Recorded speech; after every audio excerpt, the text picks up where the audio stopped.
اللہ جل مجدہ الکریم کی بے پناہ رحمات و برکات کے ساتھ بڑھتے ہوئے کفر و شرک کی بے پناہ آندھیوں میں محفوظ رہنے والے آقا صلی اللہ علیہ وآلہ وسلم اس دور جاہلیت میں صدق و وفا کے پیکر نامساعد حالات کے باوجود حالات کے ساتھ چلنے والے نہیں بلکہ حالات کو اپنے ساتھ چلانے والے رسول صلی اللہ علیہ وآلہ وسلم جب اپنی عمر کے 40ویں سال کو پہنچے تو پھر اس سال چھپے ہوئے کمال کے عروج کا وقت آ گیا، جس کا آغاز اس طرح کا ہے کہ جسے ام المؤمنین حضرت سیدہ عائشہ صدیقہ رضی اللہ تعالی عنہا کی روایت ہے، امام بخاری اور مسلم نے دونوں کی متفق علیہ روایت ہے، دونوں نے بیان کیا اپنی صحیحین کے اندر کہ حضور پاک صلی اللہ علیہ وآلہ وسلم پر وحی کی ابتدا سچی خوابوں سے ہوئی۔ جو خواب آپ دیکھتے وہ صبح کو روشنی کی طرح ظاہر ہو جاتی۔ سچی خوابوں کو صبح کے ساتھ تشبیہ اس لیے دی گئی کہ آفتاب ابھی طلوع نہیں ہوتا، جیسے صبح کی روشنی آفتاب طلوع کا فرمائے دباچہ ہوتی ہے، ایسے ہی سچی خوابوں کی صبح صادق اعلان کر رہی تھی کہ آفتاب نبوت طلوع ہونے والا ہے۔ اور یہ رسول اللہ صلی اللہ علیہ وآلہ وسلم کی سچی خوابیں فرمائے دکھانے میں حکمت یہ محسوس ہوتی ہے کہ منصب نبوت پر جسے فائز کیا جاتا ہے تو عالم غیب کے حقائق اس پر ظاہر کر دیے جاتے ہیں، جن سے نہایت ہی حیران کن اور محیر العقول امور جو ہیں اس کے سامنے ہوتے ہیں۔ سچی خوابوں سے آغاز کر دیا جاتا ہے کہ آنے والے مشاہدات سے انس پیدا ہو جائے۔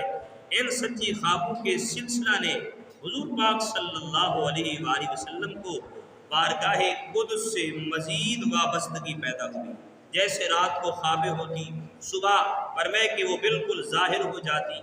اور مزید انس پیدا ہوتا اس ذات کے ساتھ۔ ام المؤمنین سیدہ عائشہ صدیقہ رضی اللہ تعالیٰ عنہ روایت فرماتی ہے،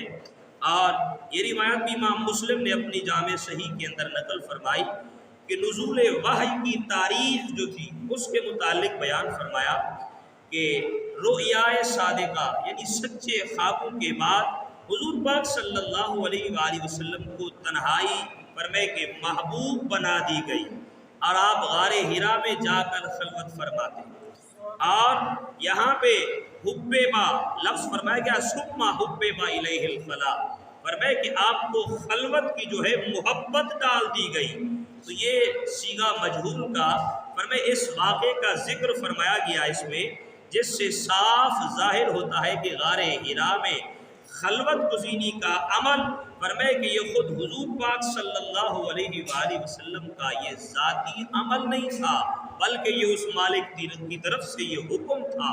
اور فرمائے یہ کوئی غیبی امر تھا، باطنی فیصلہ تھا، جس نے آپ صلی اللہ علیہ وآلہ وسلم کو خلوت نشینی اختیار کرنے کے لیے تیار کر دیا۔ ظاہر ہے کہ اس ذات کے علاوہ اور کوئی نہیں ہو سکتا جس نے محبوب علیہ السلام کو اس بات کا حکم دیا، جس طرح فرمائے کہ اصحاب کہف کے واقعہ میں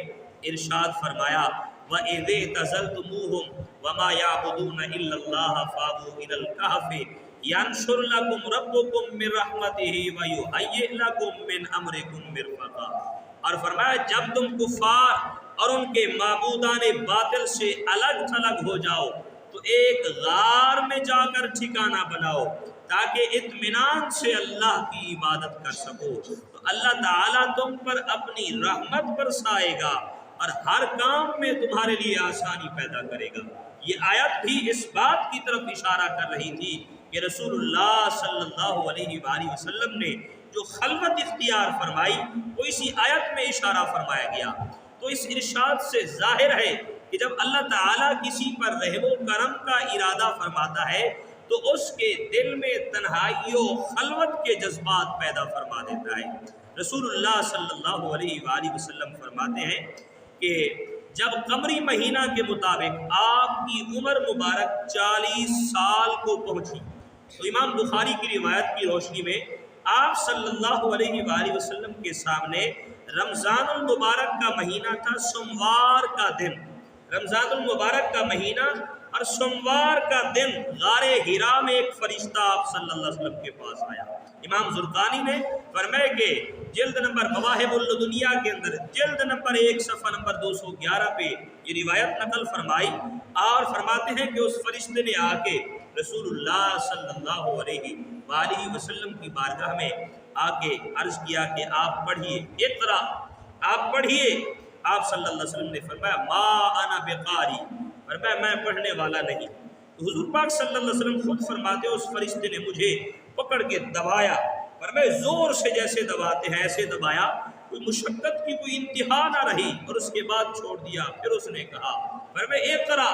آپ پڑھیے، فرمایا کہ میں نے پھر وہی جواب دیا، پھر اس نے مجھے پکڑ کے دبایا، اور فرماتے ہیں تیسری مرتبہ اس نے پھر کہا تو میں نے پھر وہی جواب دیا،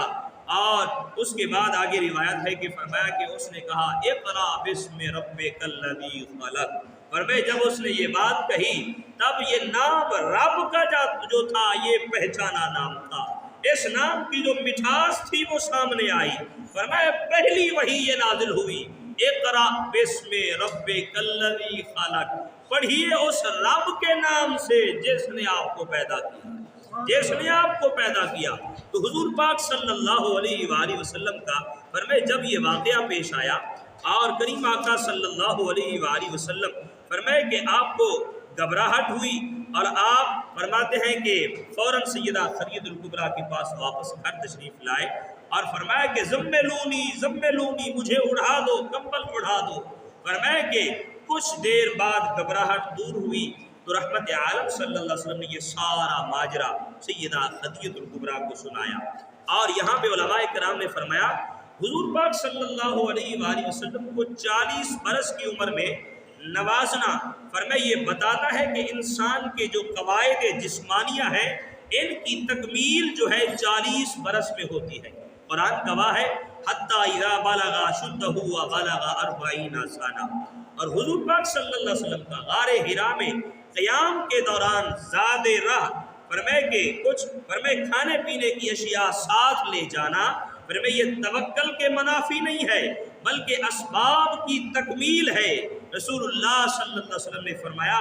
اسباب تلاش کرو، تلاش کرنے کے بعد فرمایا پھر اس ذات پہ بھروسہ کرو، اس ذات پہ بھروسہ کرو۔ امام احمد بن حنبل نے یہاں پہ ذکر فرمایا کہ بعثت کے کچھ دیر بعد تک حضرت اسرافیل علیہ السلام فرمائے آپ صلی اللہ علیہ وسلم کی معیت میں رہے، آپ کے ساتھ رہا کرتے تھے۔ فرمائے کہ جب بعثت کا اعلان ہوا اس کے کچھ عرصہ بعد تک حضرت اسرافیل علیہ السلام اللہ کے مقرب فرشتے ہیں، فرمائے نوری فرشتوں میں سے جو 4 فرشتے سردار ہیں، ان سرداروں میں ایک حضرت اسرافیل علیہ السلام بھی ہے۔ فرمائے کہ یہ رسول اللہ صلی اللہ علیہ وسلم کے ساتھ رہا کرتے، لیکن ان کے توسط سے کوئی وحی کا نزول نہیں ہوا، صرف حضور کی خدمت میں رہا کرتے تھے۔ اور جلوتوں کی عبادت سے خلوتوں کی عبادت میں زیادہ حسن اور نکھار ہوتا ہے، اس لیے رسول اللہ صلی اللہ علیہ وسلم نے فرمایا کہ خلوت نشینی اختیار فرمائی۔ حضور پاک صلی اللہ علیہ وسلم کا گھر آنا، غار حرا میں جانا، یہ بتاتا ہے کہ عبادت و ریاضت کے دنوں میں اہل خانہ سے بھی انقطاع جائز نہیں ہے۔ فرمائے کہ اور یہ ربط جو ہے عبادت کے خلاف نہیں ہے کہ ان سے بھی ملتے رہو، فرمائے گھر بھی آتے جاتے رہو، یہ نہ ہو کہ تم عبادت کے سلسلے میں 2 سال بھی گم ہو جاؤ، اور فرمائے یہ شریعت کے بھی خلاف، اور یہاں پہ تو فرمائے رسول اللہ صلی اللہ علیہ وسلم کی سنت کے بھی خلاف ہو جاتا ہے کہ رسول اللہ صلی اللہ علیہ وسلم نے یہ عمل کر کے بتایا۔ فرمائے کہ اس دوران آنا جانا چاہیے، اور جہاں کہیں تنہائی میں عبادت کرنا ہو تو گھر والوں کو بھی اپنے مقام کے بارے میں فرمائے کہ باخبر رکھا جائے۔ حضور پاک صلی اللہ علیہ وسلم کے اہل خانہ کو غار حرا کے بارے میں خبر تھی، اس لیے تو ایک مرتبہ سیدہ خدیجہ الکبریٰ رضی اللہ تعالی عنہا آپ فرمائے کہ کچھ چیزیں کھانا دینے کے لیے آ رہی تھی، ادھر سے جبریل امین آئے اور آ کے رسول اللہ کی بارگاہ میں عرض کیا کہ حضور خدیجہ الکبریٰ تشریف لا رہی ہے، میری طرف سے ان کو بھی سلام کہہ دینا، ان کو بھی سلام کہیے۔ اور حضور پاک صلی اللہ علیہ وآلہ وسلم کو فرمائے جبریل امین نے سینے سے لگایا، جب کہا نا اقرا، حضور نے فرمایا ما انا بقاری، تو فرمایا جبریل امین نے سینے سے لگایا، پکڑ کے دبایا۔ یہاں پہ علماء فرماتے ہیں دو صورتیں ہیں، ایک یہ ہے کہ رب کی طرف سے جو فیض لے کر آئے تھے وہ دینا تھا، اور دوسری بات یہ ہے کہ جس کو اکثر صوفیاء نے اختیار فرمایا کہ جبرائیل حضور سے فیض لینے آئے تھے، اس لیے سینے سے سینہ ملایا حضور کا۔ اور فرمایا کہ خدیجہ الکبریٰ نے حضور پاک صلی اللہ علیہ وسلم کو تسلی دی، تو معلوم ہوا صلہ رحمی، ہمدردی اور سخاوت ایسے اعمال صالحہ ہیں فرمایا کہ یہ فتنوں سے بچاتے ہیں۔ اور فرماتے ہیں کہ اس کے بعد حضور پاک صلی اللہ علیہ وآلہ وسلم کو سیدہ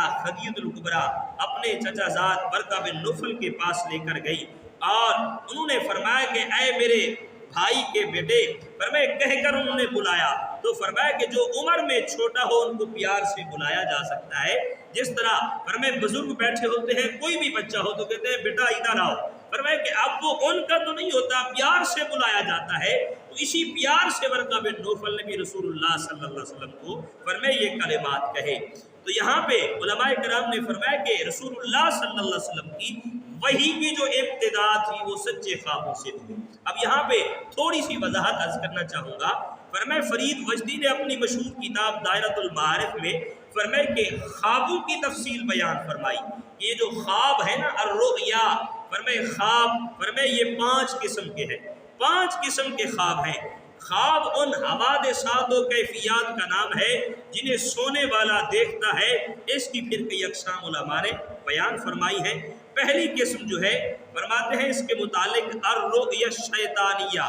فرمایا کہ شیطانی خوابیں وہ ملی جلی مختلف صورتیں ہوتی ہیں جنہیں سونے والا مشاہدہ کرتا ہے، ان کی کوئی حقیقت نہیں ہوتی، اور یہ مختلف تصورات کا مجموعہ ہے، ان کا تعلق فرمایا شیطان سے ہوتا ہے، ان کی کوئی تعبیر بھی نہیں ہوتی۔ فرمایا کہ یہی فرمایا کہ ادغاث احلام ہے، فرمایا کہ ان کے متعلق پناہ مانگنے کے لیے بھی حکم دیا گیا۔ جس طرح کہ بندہ عام روٹین میں واش روم جاتے ہیں تو وہاں پہ رسول اللہ صلی اللہ علیہ وسلم نے فرمایا کہ جب تم واش روم جاؤ تو یہ دعا پڑھا کرو اللہم انی اعوذ بک من الخبث والخبائث، فرمایا کہ تو ان سے پناہ مانگنے کا فرمایا کہ حکم دیا گیا۔ تو یہ پہلی قسم جو ہے یہ شیطانی خوابیں، اس سے ذہن کے تصورات میں عجیب عجیب صورتیں بھی نظر آتی ہیں، تو فرمایا ان کی کوئی تعبیر نہیں ہوتی۔ اور دوسری قسم جو ہے خوابوں کی الرؤیا النفسانیہ، فرمایا دوسری فرمایا کہ جو خواب کی صورت ہے وہ نفسانی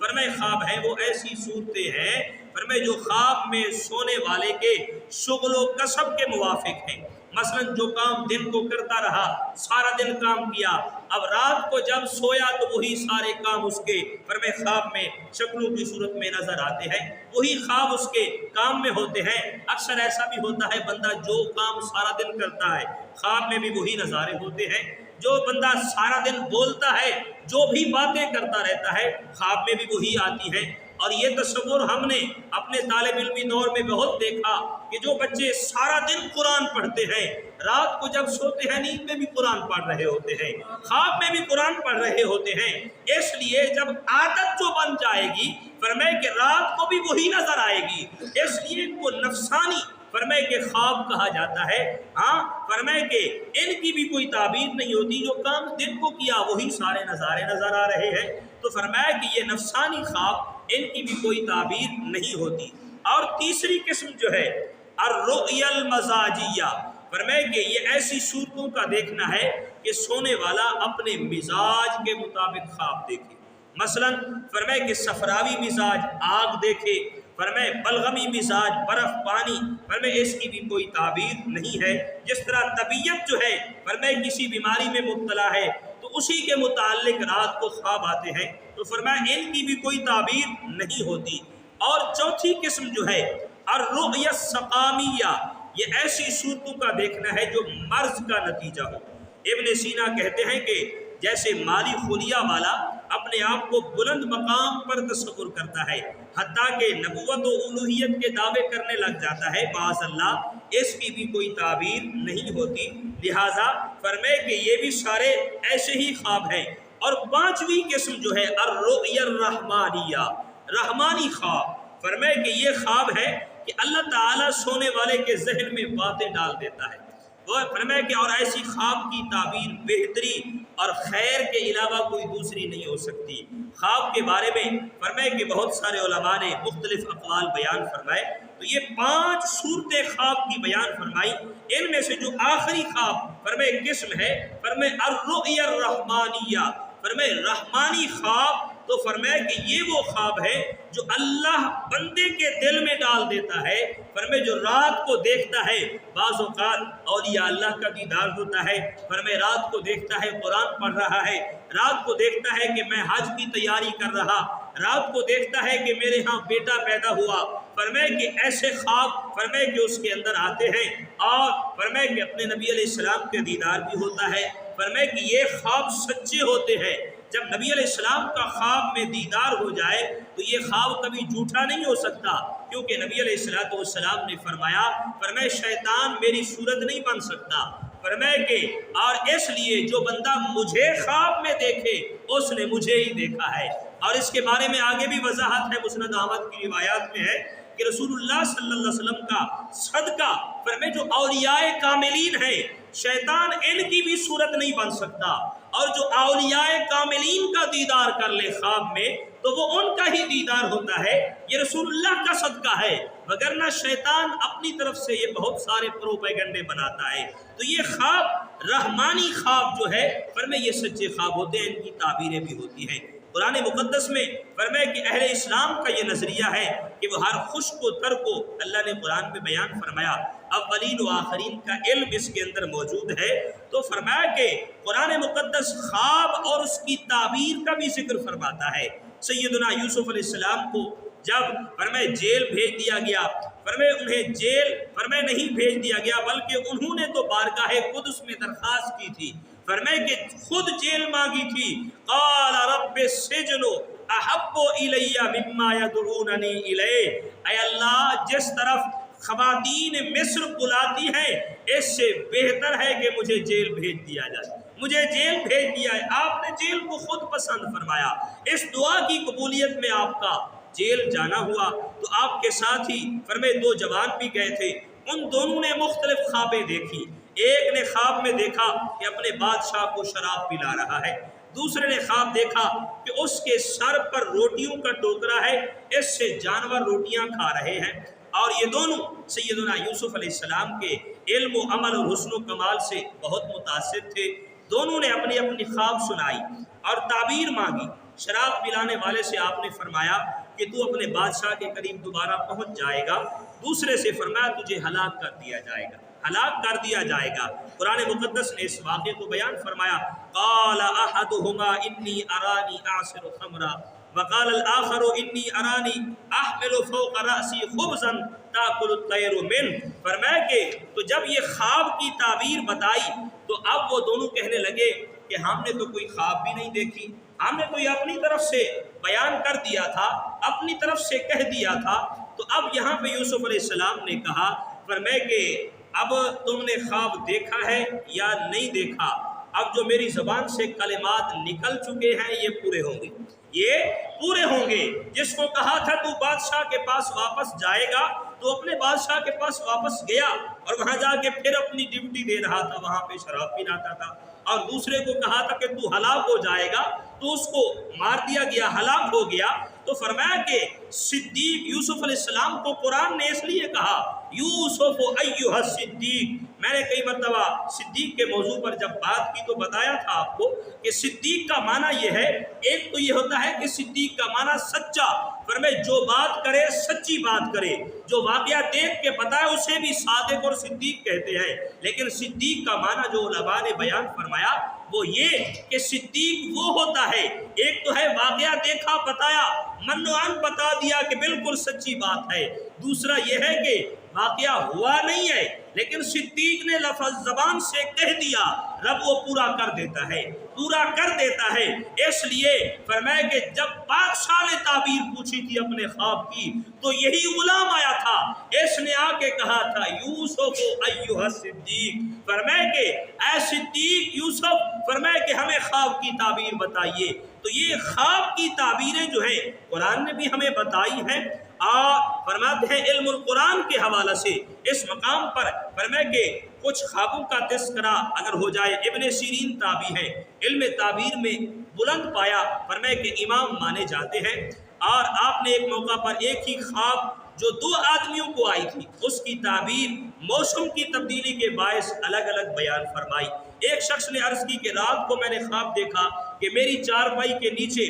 آگ جل رہی ہے، آپ نے فرمایا جلدی جاؤ اپنے اہل و عیال کو گھر سے نکال لو، وہ مکان گرنے والا ہے، وہ مکان گرنے والا ہے۔ خواب تعبیر فرمائی اور چنانچہ اس نے ایسا ہی کیا، جب اپنے افراد کو باہر نکال لیا تو چھت گر گئی۔ پھر کچھ عرصہ بعد ایک اور شخص آیا، اس نے بھی یہی خواب سنایا کہ میں نے خواب دیکھا کہ میری چارپائی کے نیچے آگ جل رہی ہے، آپ نے فرمایا مبارک ہو، جلدی کرو وہاں سے جگہ کھودو خزانہ نکلے گا۔ جہاں پہ آگ جل رہی ہے فرمایا کہ جلدی کرو وہاں سے جگہ کھودو خزانہ نکلے گا، تو فرمایا وہاں سے واقعی خزانہ نکلا۔ لوگوں نے کہا حضرت فرمایا ایک خواب کی 2 تعبیریں کیسے ہو گئیں؟ فرمایا پہلا شخص جس کے مکان کی چھت گری اسے خواب گرمیوں میں آئی تھی، فرمایا تو میں نے تعبیر کی کہ گرمیوں میں آگ کی تپش مصیبت ہے، فرمایا دوسرے نے خواب سخت سردیوں میں دیکھی تھی تو اس لیے تعبیر اچھی تھی کہ سردیوں میں آگ جو ہے راحت ہوتی ہے،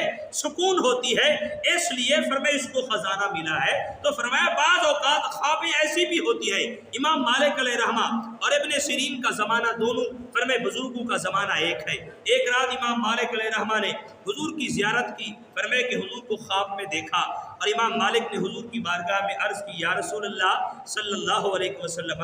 آپ یہ فرمائیں کہ میری عمر باقی کتنی ہے؟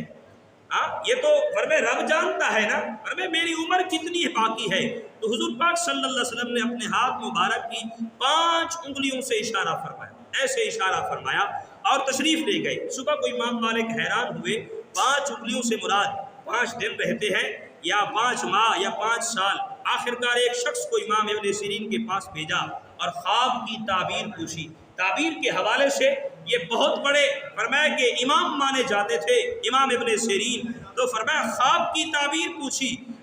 فرمایا اسے تاکید کی کہ یہ نہ بتانا کہ خواب کس کو آئی ہے اور کس نے فرمایا کہ یہ خواب دیکھی ہے۔ تو امام ابن سیرین سے کہا کہ ایک مسلمان شخص کو خواب آیا، تعبیر تو فرما دے۔ امام ابن سیرین نے فرمایا سچ بتا یہ خواب دیکھا کس نے ہے؟ یہ خواب دیکھا کس نے ہے؟ فرمایا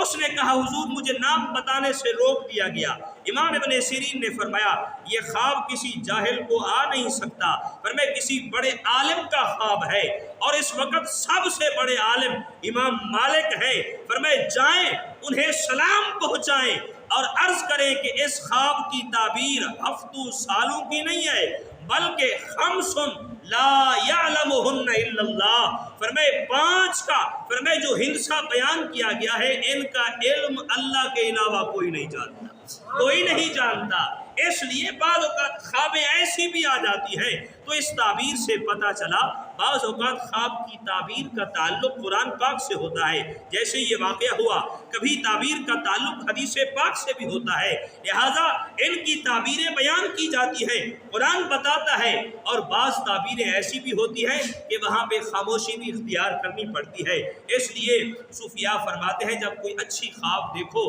تو فرمایا اس کی تعبیر پوچھ لو، فرمایا اچھی خواب اگر کسی کو بتانا چاہو تو بتا سکتے ہو، اگر کوئی بری خواب دیکھو تو فرمایا کہ اس خواب کے بارے میں بہتر یہ ہے کہ کسی کو نہ بتاؤ، کسی کو نہ بتاؤ، اور فرمایا کہ خود خاموش رہو اور اللہ کی مشیت پہ راضی رہو، اس کی رضا پہ، اور اگر کوئی بری خواب ہے تو اس کی بارگاہ میں دعا مانگو، رب اپنے محبوب کا صدقہ فرمایا اس مصیبت کو تمہارے سر سے ٹال دے گا۔ تو یہ خوابوں کا سلسلہ نبی علیہ السلام پر وحی کی ابتدا جو تھی سچے خوابوں سے شروع ہوئی، اور سب سے پہلی وحی جو نازل ہوئی قرآن پاک سورۃ العلق آخری پارہ اقرأ بسم ربک الذی خلق، فرمایا محبوب پڑھیے اپنے رب کے نام سے، فرمایا کہ وہ رب جس نے آپ کو پیدا کیا، خلق الانسان من علق، فرمایا جس نے انسان کو خون کے لوتھڑے سے پیدا کیا، اقرأ فرمائے پڑھیے وربکل اکرم، آپ کا رب بڑا کریم ہے، فرمائے کہ بڑا کرم فرمانے والا ہے، الذی علم بالقلم، فرمائے وہ رب جس نے فرمائے کہ قلم کے ذریعے فرمائے کہ علم سکھایا آپ کو، فرمائے کہ علم الانسان ما لم یعلم، فرمائے انسان سے مراد یہاں پہ رسول اللہ صلی اللہ علیہ وسلم کی ذات اقدس، فرمائے انسان کو وہ علم سکھایا جو اس سے پہلے نہیں جانتے تھے۔ تو تمام علوم جو محبوب کے پاس ہے فرمائے کہ یہ ذاتی نہیں، رب کے عطا کرتا ہے۔ اس لیے ہم اہل سنت کا یہ عقیدہ ہے کہ محبوب کے علم کلی کو جو ہم مانتے ہیں کہ محبوب کا علم کلی ہے لیکن رب کی عطا سے، فرمائے ذاتی طور پر نہیں، اور رب کا علم کلی ہے اس کی اپنی ذات سے، فرمائے اس لیے اللہ نے اپنے محبوب پر یہ قرآن کی ابتدا فرمائی۔ اللہ تعالیٰ